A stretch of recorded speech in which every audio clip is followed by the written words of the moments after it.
This observation unsettles many people. It disrupts something we prefer to believe, the idea that certain experiences carry automatic worth regardless of circumstance. The suggestion that the exact same physical event can feel priceless in one situation and ordinary in another, based entirely on framing, feels unsettling. Today we're examining something men frequently misunderstand about value. This misunderstanding produces real outcomes. Men invest too much in situations that may not deserve it. The correction isn't cynicism, it's calibration. When someone understands how value actually works, decisions become clearer. Clearer decisions usually produce better outcomes. The foundational mistake is the assumption of inherent worth.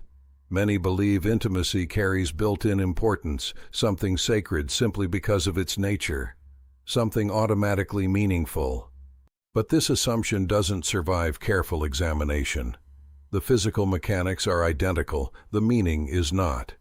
Meaning doesn't originate in the act itself.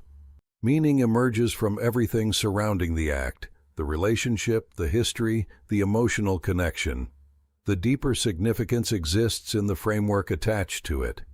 This can be uncomfortable for men who have built psychological structures around sex as the ultimate prize, the final reward, the validation that makes everything else worthwhile. Personal meaning and market value operate independently. What something means emotionally and what others are willing to exchange for it are two completely different calculations. A woman might believe her intimacy is deeply valuable and sacred. Her belief may be genuine, her internal experience is real, but it doesn't determine what others are willing to exchange. The man she interacts with doesn't feel her personal beliefs. He evaluates alternatives. He considers what other opportunities exist and what the general environment suggests is typical.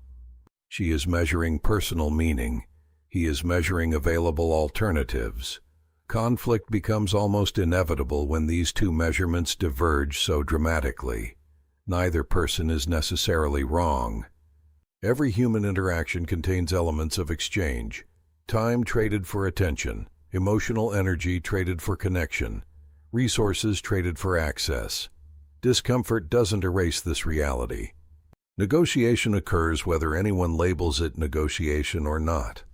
These exchanges are rarely explicit. Often they are unconscious and unspoken, but they still shape the interaction. Both expect something in return. The sexual experience itself is brief. Afterward, it ends. It doesn't accumulate like many other forms of exchange. Each occurrence stands alone. It doesn't build into something permanent. Compare this with exchanges involving lasting transfer, like buying a house or investing in education. Sexual experience transfers no permanent asset. Nothing tangible remains. Nothing material changes ownership.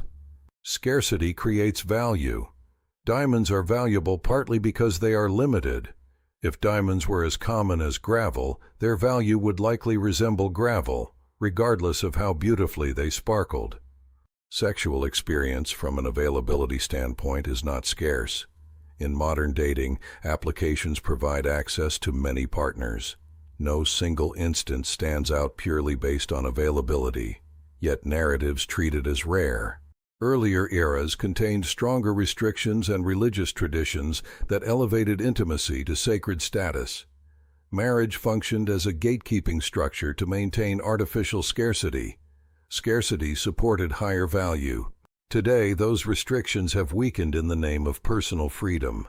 The freedom is genuine, but so are the consequences that accompany it.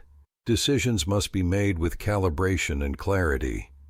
When availability expands dramatically, value tends to decline in response. What once required substantial barriers, commitment, marriage, elaborate courtship rituals, now requires far less to access. The experience itself has not fundamentally changed.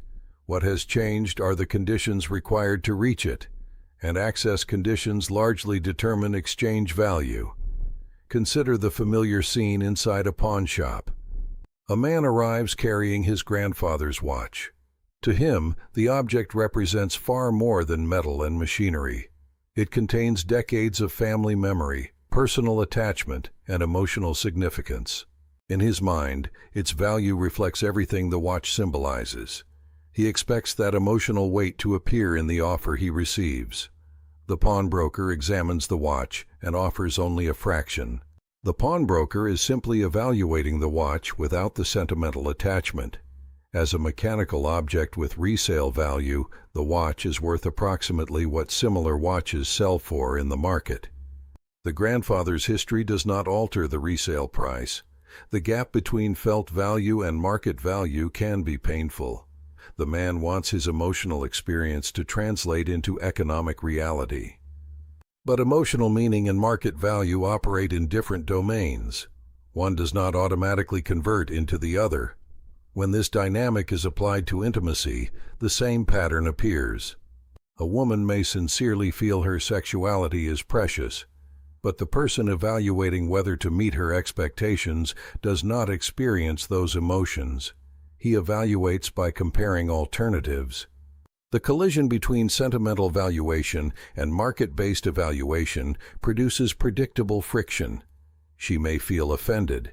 He may feel the expectation is disconnected from the environment. Both individuals are behaving rationally within their own frameworks.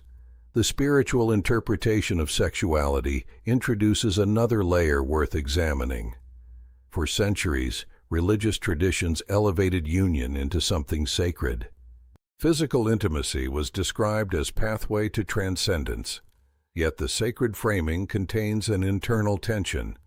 Consider religious communion. Within many traditions, this represents one of the most sacred experiences. Yet access to it is offered freely. No financial negotiation is required. If union with something infinite requires minimal negotiation, the logic becomes difficult when union with another human requires maximal negotiation. The reasoning begins to strain. The sacred framing that supposedly elevates sexuality sometimes undermines the very pricing it attempts to justify. Sacred language often functions as negotiation strategy. Another distinction, the difference between ideal conditions and viable conditions. Many people say intimacy reaches its highest meaning within loving, committed partnership. That claim is probably correct. But something being ideal does not mean it is required.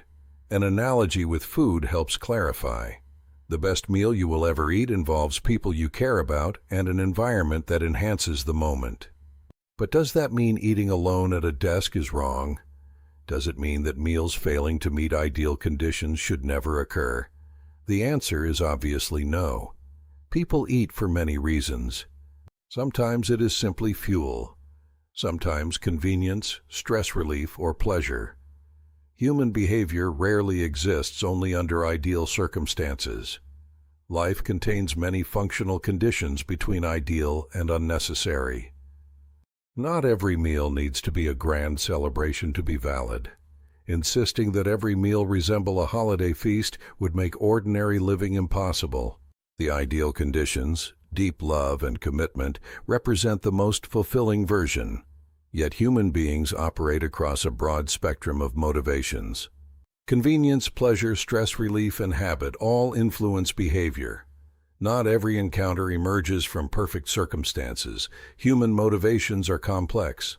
Sometimes the goal is emotional connection, sometimes it is simple release. At other moments it may be validation seeking, boredom relief, or routine habit. None of these motivations is inherently superior. Attempts to rank them often reflect personal values rather than universal truths. Hierarchy exists within belief systems. Attempts to declare some motivations legitimate and others illegitimate frequently serve the interests of the person making the declaration. Noble motivations demand higher investment. For men specifically, the implications are significant. The pursuit of access absorbs enormous energy. Careers, fitness, and resources are often structured around it. If the prize being pursued does not possess the inherent value assumed, that investment deserves recalibration. Recalibration ensures investment does not exceed realistic value. The real question is not whether intimacy has value, it does. The question is whether pursuing it deserves the proportion of resources many men allocate to it. Emotional narratives often serve negotiation purposes. Much of the language surrounding value functions less as objective description and more as strategic positioning. When someone claims intimacy is sacred, that is a negotiating bid. When they claim it is casual, that is also a bid. Both are forms of negotiation. Narrative is strategy. Detachment allows clearer perception. A man desperate for access tends to see poorly. Desire distorts perception. His position as a hungry buyer makes him vulnerable. The man who remains detached sees more clearly. He recognizes positioning as positioning and retains the most important ability, the ability to walk away. Detachment does not mean indifference. It means caring without desperation. What he abandons is the urgent need that clouds judgment and weakens bargaining power. Detachment communicates patience and standards. This posture becomes attractive precisely because it signals abundance, the calm suggestion that this is not his only opportunity. The practical implications are clear. Evaluate frames like any other offer. Does the exchange match alternatives? The packaging is secondary. The underlying exchange is what matters. Maintain options to prevent desperation. A man with alternatives negotiates better. Develop those alternatives through personal growth and refusal to accept scarcity thinking. Value exists on a spectrum depending on context. A painting might be priceless to one and worthless to another. Price emerges from interaction under specific conditions. Biological significance does not exempt something from supply and demand. Food is biologically necessary, yet its price still fluctuates. Intimacy responds to these same principles. The experience has contextual value, not absolute value. Mythology and emotional narratives should not determine the price. The actual exchange should determine the price. Recalibration does not require rejecting intimacy. It requires placing it in proportion. A life containing many fulfilling elements, purpose and achievement, creates healthier dynamics.